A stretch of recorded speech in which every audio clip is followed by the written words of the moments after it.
So let's take a look at the well, the flow pane works kind of similar to the H box and V box. Is that I think the default direction is from, it's like a horizontal box. Okay, if you put a flow pane, you can add it so that it will be stacked from the left to the right until you reach the maximum width of that scene, and then it's going to wrap to the next line, and then you do it that way.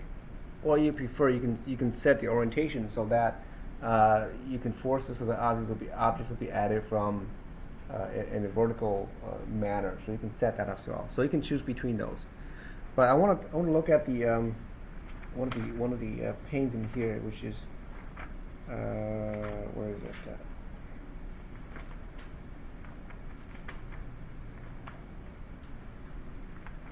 Flow. The grid. Well, the grid is fine too. Okay, the grid pane. The grid pane is a really good one, and you can. I'll show you how you can use that to build a little form. Where it will look very similar to a web page. So the grid pane has a grid. So you can think of a grid as a box to have is measured in rows and columns. So if you look at if you see on page 562, you see the one on the top, those two forms, right? You can have it, you can design something like that using the grid pane. And the example in there at 14.11, the listing there, will show you how to do that. So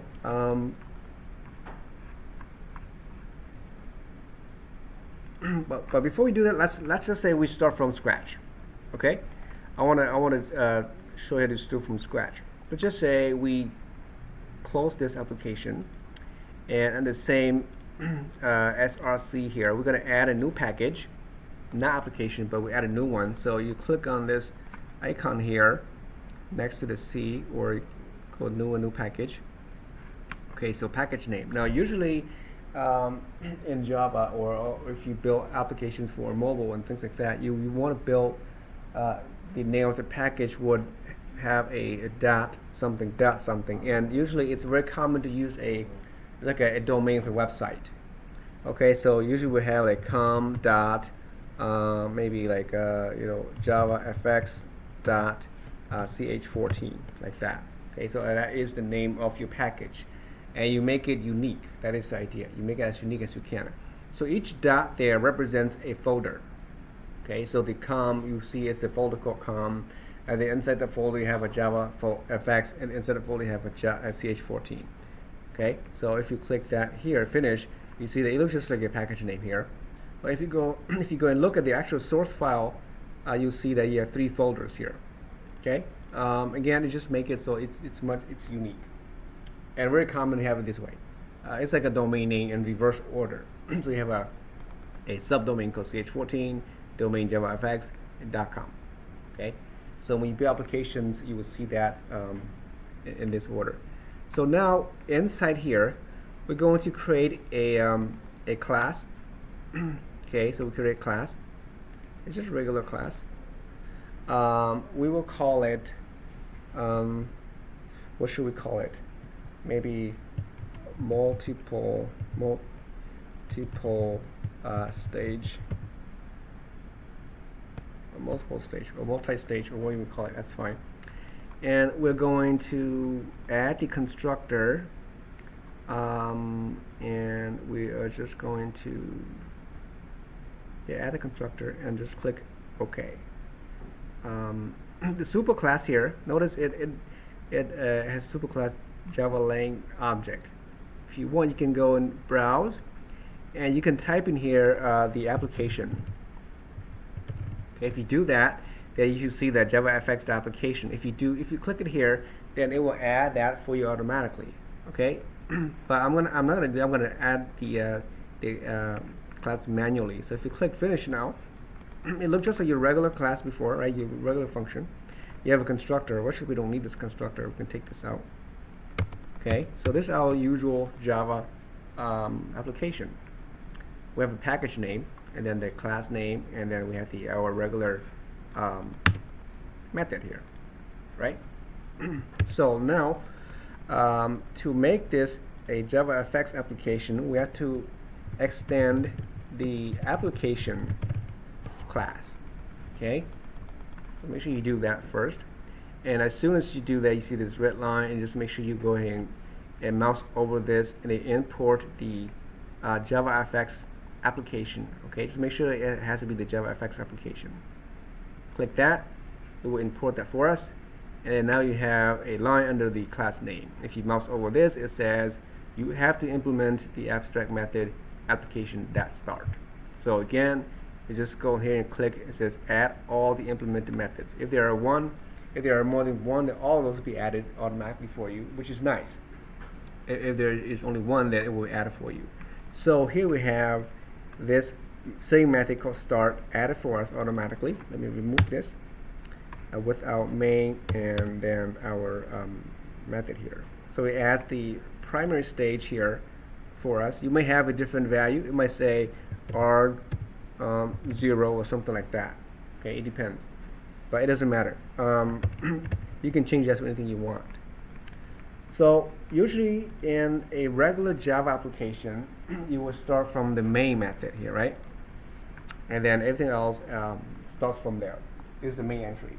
But in a JavaFX application, really, you don't really need this main method. Okay. The reason why we use it here, because some IDEs like Eclipse or NetBeans, IntelliJ, and some other IDEs may not support JavaFX fully locally, or it's not fully integrated into the program. So you might need it just to run it. But if you run this from the command line, you don't need that main method. This is probably one of the times that you don't need a main method. But you can leave it in here, it's fine. And then what you do is in here you just have a single line of text, a method call launch, and then we're gonna pass these arguments here, okay, to that method. And this method here is, if you see if it's a kind of slanted, it means that's a static method. Okay, so usually you call a static method by the class name dot class. You can do that, but since we already include the class here, we can just call that method directly. But this is a static method, so that method will usually trigger the method start here. If you don't have it here, it's because the JVM will actually call it automatically in the code. So that's why you don't really need it. But so that's I just want to point that out. This is not really required. What's required is in here. So now this primary stage, you can change it if you want. Usually just call it stage is fine, right? But you can call it primary stage. And we're back to where we were doing before. So the first thing is you want to create a pane. So let's try the grid pane.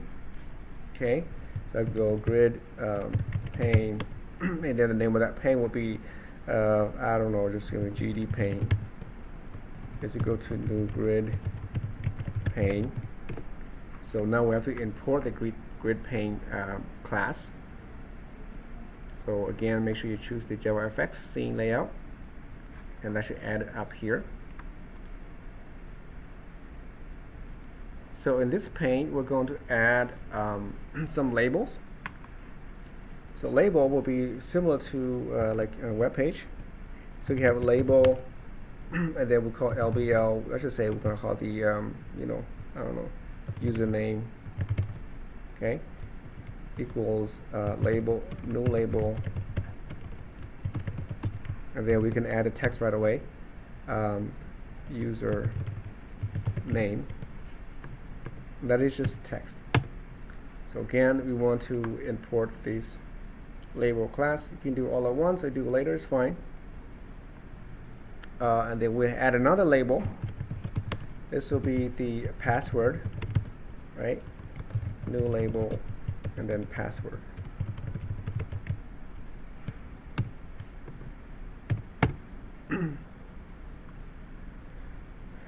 So if you think about like the label, and then after the label username, we have a box to add text to it. So we have a text field. I think it's called text field. The txt username, new text field, and then we leave it blank. That should be entered by the user, right? And they want to import this text field. So eventually you see that it's going to add a lot of classes out there, a lot of libraries. Okay. And then we want to add another one for the password.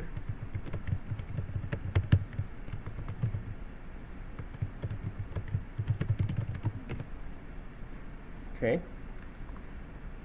And then finally, we want to add, let's say we want to add buttons.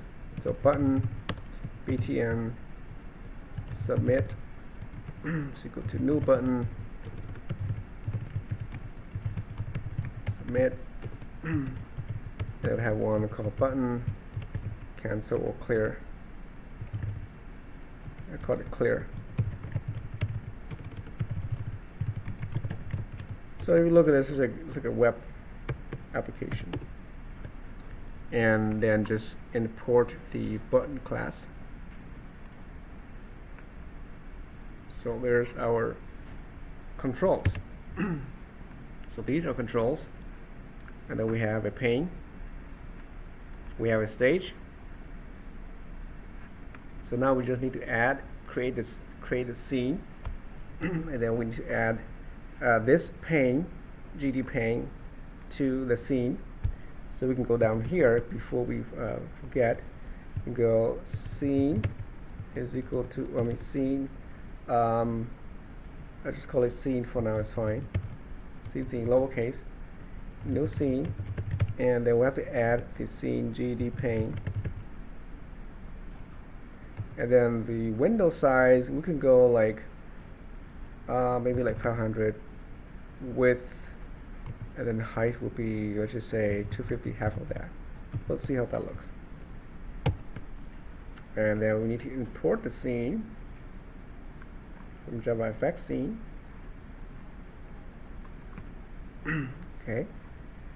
And then to finish this off, we're going to set the stage. Okay, set the scene to the stage. So this is called primary stage. So primary stage dot set scene, and then we add the scene in here. I don't have a title. You can add a title if you want, set title if you want. And then finally we want to show the scene, show the stage. And the show takes no parameter, okay? You just show. So now we need to add each of these into the grid pane. Okay, the grid pane is just a grid. Just think of like a table. Okay, so the first column is where we want to add the label for the first name and so on. So if you you can look at the example inside the textbook on page 562. So that page, it says pane.add and then new label. Okay, that one does differently. That one has like this. This is GD pane add, and then if you look at these constructors, right? You have a node child, and then followed by the column, and then row. Which column, which row, right? So the book does this way. It basically adds this one here. So you put that here, right? And then you have, and so column will be always from 0 to 0, right? 0, 0. So at the first column, which is 0, and then at the first row, which is 0, right? So it's a column first and then row second, not row column. So if you look at this, you add that to the first top left grid. So if you do this way, then yeah, you can put the object here. But since we already created our label called LBO username, then you put that in here. Okay. replace that object here. Okay, that's only if you don't use this label username ever again. If you want to reuse it, that again, you create an object for that, and then so you can do some things with it. Right? So we add that to the first grid, and then you can copy this to the next like few times. So we'll have 1, 2, 3, 4, 5, 6 of them. So 1, 2, 3, 4, 5, 6. Have to add each of those into the grid. So we got the first name, a label, a username, then and the 0, 0. The second column on the first row should be the text of the username. So we put that there, right?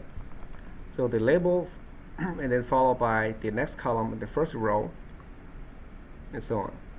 So the next after that is the password. So the password, if it's easier, you can do it this way. Password, and then it should be text password. But now I'm gonna the next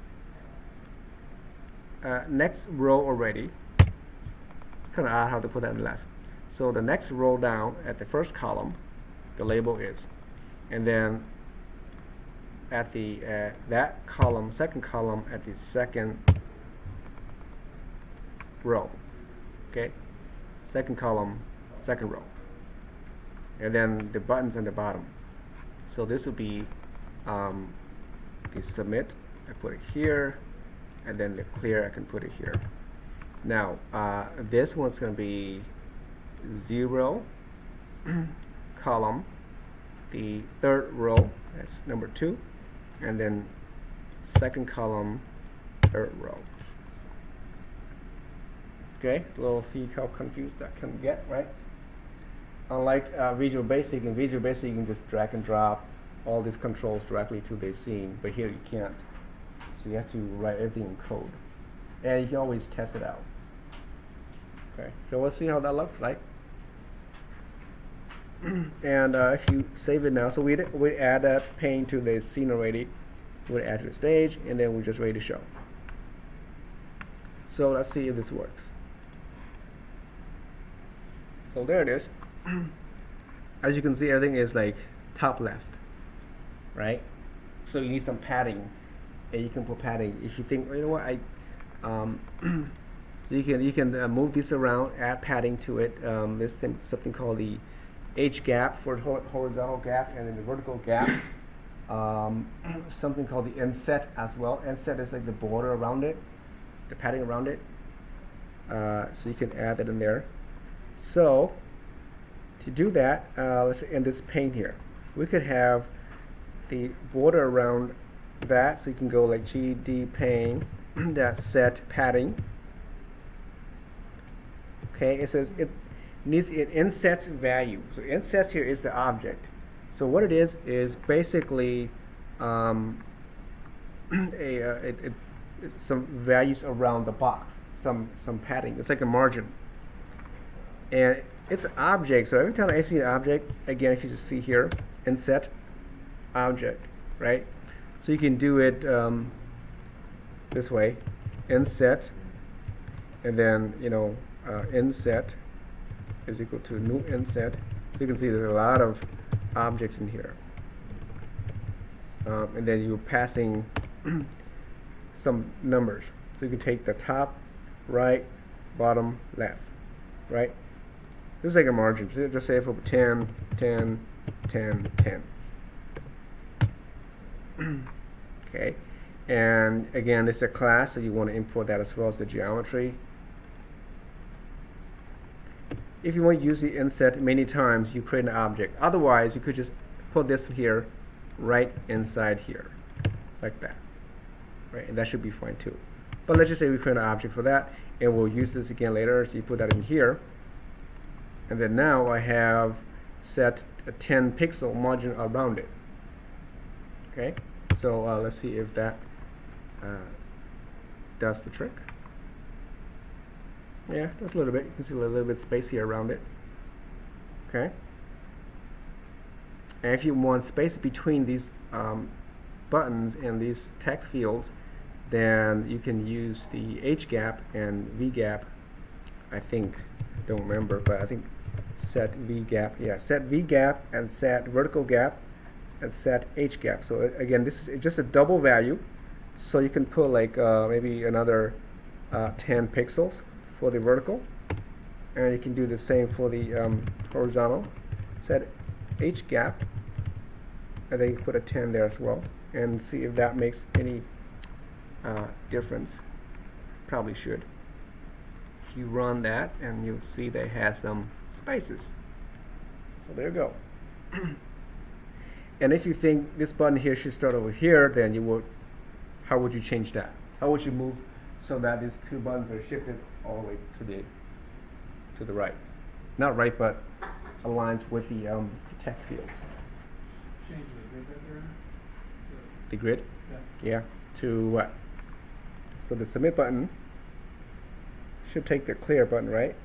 So that should be in the second column, that row, and this will be in the third column of that row. Okay, you just shift those around, and I think that should. Well, that's too far. Well, maybe this one should still stay on the first. Let's see if that makes any difference. Oh yeah, they overlap. So there's something. So there's an issue you have to deal with here. So what happens, right? Because the entire column here, depending on the size of this here, because this is the first column, so that's entire grid here. Whatever is the longest width of that will take the whole entire column. So that's why this field, the second row, second column takes entire space here. So the button, you have a problem here because the next is over here. Okay, so how do you solve that? Yeah, well, yeah, maybe. Yeah, you should be able to do CSS. Yeah. Or what do you think? What's another way? 1.5. No, no. Okay, so remember about containers. Okay, you can contain another inside another container. Okay, so you can create an H box inside here. Right. So the H box can be contained in the second row, second column here, and it contains both of these buttons. Right? So, right, it does get here. So how do you, okay, well, I need this to be in there so I can say now, I can use the H box, and then, you know, H box, new H box. Okay. And again, just import that in here, and then the H box. So I need to add the H box dot get children. Okay, if we call these methods to add into the H box, we're going to add all. So both of the btn submit first, and then followed by the btn clear. Okay, so that is inside the H box now, containing there. And then finally, I don't need both of these. I just need one. And I'll put the H box inside here. Okay? At the second column of that third row. And we'll see if that does the trick. So again, this is a container inside another container, but inside one of the grid positions. So there, right? So you can take now. Okay, so I have to deal with the space again. So the H box, you can do the H box dot set gap again, right? You can do that.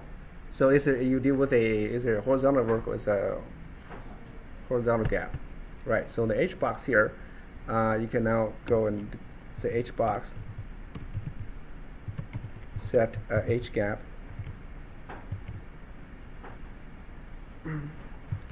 10. Oh, I'm not sure it has H gap in there.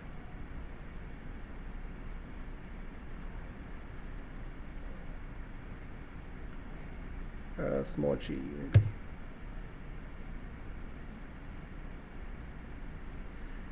Okay, it doesn't. I think it doesn't have the gap in there.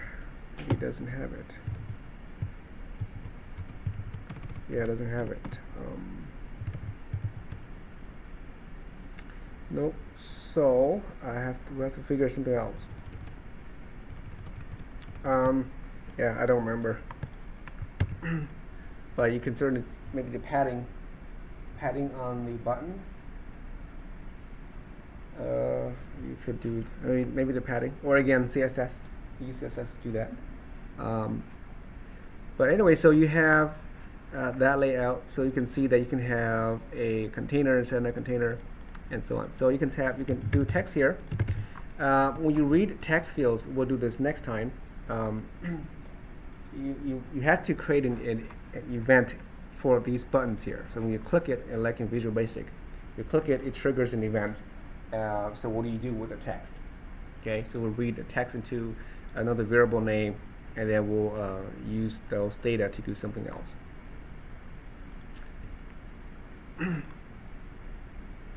Okay, so if you look at this field, right, there's another, yeah, that's fine. So this is one window here. Again, we didn't have the title here, but we could set a title. Yeah, I want to show you can set another scene. Let's say if you go to the very bottom here, okay, if you want to create a different stage, so you just basically go and add a new stage object. So it's a stage object called stage, and we call this maybe new stage is equal to new stage. Okay, you don't have to add stage because we already added up here, and it's already part of the stage up here. When we create this, it's already in here. So we have a new stage called new stage. So that new stage, again, this is a new window, right? New window. So it has to have all these again, right? So I'm just to make it really simple, we can have a new, let's just say, pane is equal to new pane. This is the base class, so we can add that pane class, and then we need to add a just for now, easy one button, btn btn new something, new button.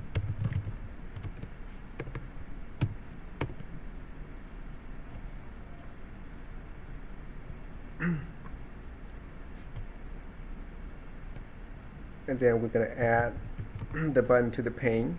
So always get children dot add. It's adding one, so btn new. You can add multiple, that's fine. So we got the button there. You add more controls if you want, and then we need to set the scene. We can't call it scene again because it already existed, right? We call it maybe new scene. And we give it a name, and then we give the pane to that scene, and we can set the width and height. Let's just say 100 by no, a little bigger. Let's say 250 by 250. It's fine. And then we're going to add that scene to the stage, which is the new stage. That set scene, and this is the new scene. And then finally, new stage dot show it. So we have a new stage added. When you What's going to happen if you have two different stages?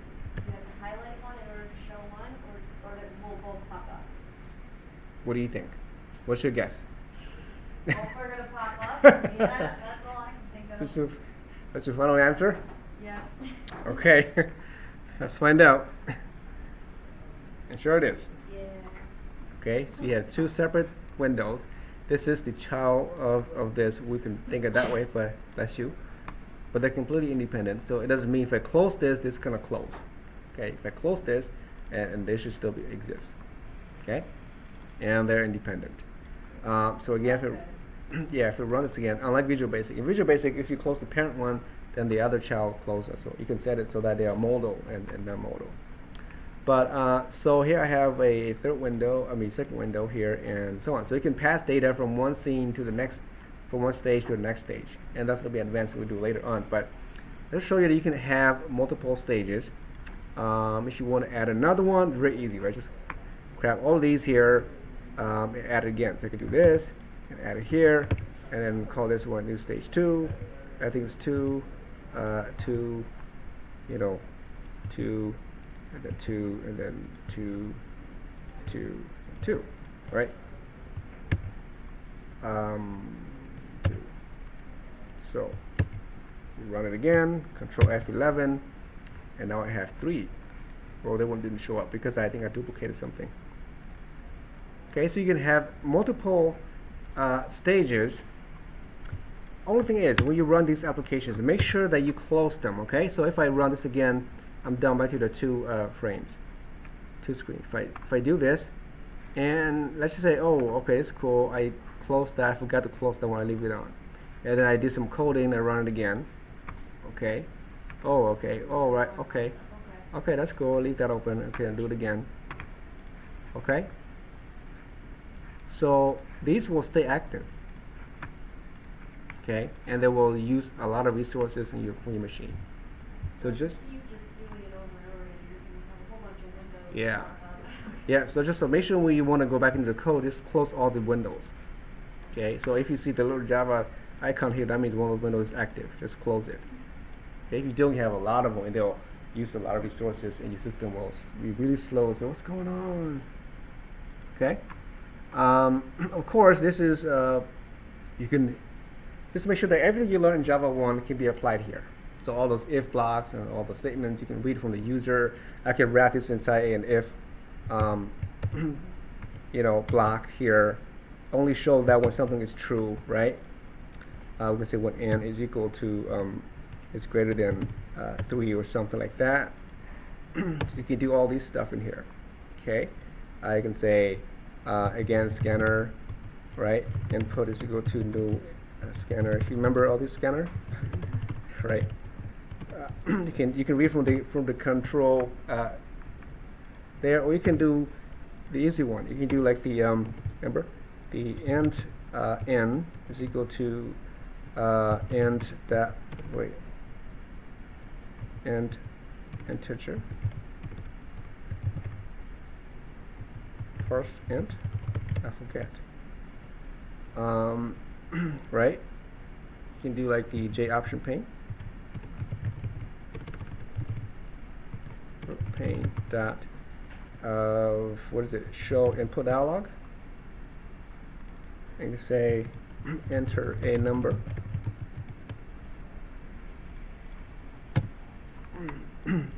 So it will show what number is greater than 3, right? So you can run this and you'll see that well, the first window is here. It asks for a number. If you put 4, then it's gonna load the window, right?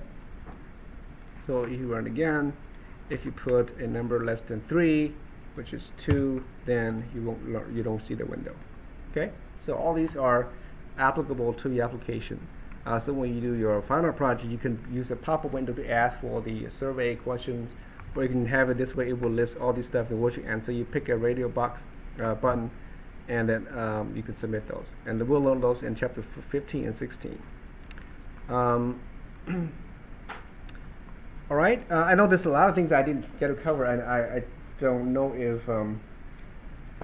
if it's enough to do the exercises, but which I think it's not, because I didn't get to cover the images.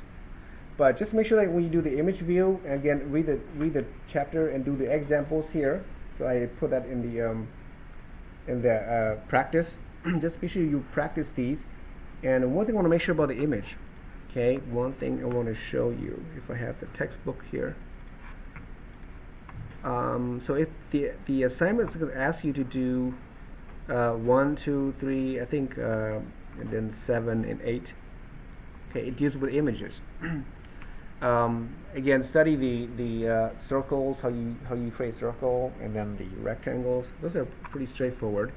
As soon as once you know the concept of how set stages and so on, those are just pretty much self-explanatory. The images, okay, ask you to have 3 cards, and the card numbers. These images are a part of the download. You can get that from the resources folder. Okay, here, the audio, and I thought I had the images here. Okay, I have to check it out. Okay, if it's not here, I will upload. I'll make sure it's there. But some images of these flags and the cards are all in there. So when you get to the image, where is that? Okay, the image here, 14.9. Okay, when you create the image, this is one of the two ways. Okay, the image is inside a image folder. Okay, that is inside your class. So in here, you can create an image folder right inside here, in your project here. So again, go in here and just say a new folder, right? And you just call it image, or I think you can just drag a folder of image from outside and you drag it into your project folder. Okay, and it'll be in there. And then when you put the image in there, like here, if you add an image, then just make sure that when you add image, you follow the same rule. Okay, when you add something to it, it's going to have again, image is new image, and then the image is the actual link to that image. You can use an image here, or if you want to replace it, we use any image on the web, it's fine too. You can use an URL in here, like a http:// and then find the image name, some .jpg. Okay, that's fine. To a remote image. So we create an image. So again, and for the image, make sure it's the JavaFX scene image. You need another one for the image view. Okay, so two of them, separate ones. So the image here holds the actual link to the image. The image view, okay, it's a container that displays the image. Okay, if you don't have the image view, and if you just add the image to that object, it's not going to work. Like this. If you have it, like that, you have the image, and you think that okay, I want to add all of them. Add the button here, and then you want to add the image. If you just do that, it won't work. Okay, you cannot add the image object directly to this. It has to be an image view, the container for the image. So you need that. Okay, that is the trick here. You can do it using an object if you want to use this image again. If you don't, then you can put this here directly inside here, like you did here, right? Do that, and so you don't need that image object. So that's another way you can do that. If you don't want to use this image object anymore, just one time, okay? Then that's fine. So just make sure that's it's put it in there. Same thing. I'm not sure if it talks about audio or video, but it will be very similar. Okay, so that's that, and then yeah, I didn't get to cover all the other things, but you can rotate them as well. And again, if you don't remember or don't know what they are, you can always do using this one. Okay, so image view dot, and then you can see all these different methods and properties. Okay, play with them and see what they do. And the get and setter, you know those well. Okay, we see a get and set, that's usually some type of property you can use, and we learned those before. Every time you create a variable name, you get a setter and getter. And kind of, if you look at this here as well, this is the UML. It tells you what those objects are, properties are. So you have a getter for this and a setter for these, right? These are your getters and setters. This is the name of your class. These are your properties, or these are your instance fields. Down here are your functions, your available functions. I think this one doesn't include the getters and setters, but just the main functions here, and also constructors. Okay, it's all here. The minus means they are private, plus means they are public. Okay, minus public. We can have public data fields up here too, but usually they're all private. You see, that's why it's all here. And if it's a pound sign, then that is, oh, I forgot what that is. You have a minus, a plus, a pound sign, and a slash, and a tilde. So 4 different kinds. I think the pound sign is a protected field. Okay, so you see a lot of these. So here you have again a lot of private fields. So if you look at those diagrams, it helps you what they are. But again, this is where you get all these the cool information here. If you want to set something, set the image, you want to rotate it, you can say, is it rotate? Have a rotation here, and you can say set rotation. Okay, so set rotate, and then you put a number here, and then it will rotate in that degree. It measures in degrees, and it will rotate. So also one thing, this I'm just rotating the image here, but if you rotate the entire pane, that means it affects the whole thing. Everything rotates with the pane. Okay, so whatever you do to the main container affects all the child containers, and they will rotate with it as well. So that's something you could use. All right, and I will find more videos to help you, as well as we'll record some of those if I think that you might need help with the exercises. Okay, but again, if you have any questions, please don't hesitate to send me an email. And again, we'll have a class next week, so I will have a bunch of videos up by then, and we'll see you guys in 2 weeks. Okay.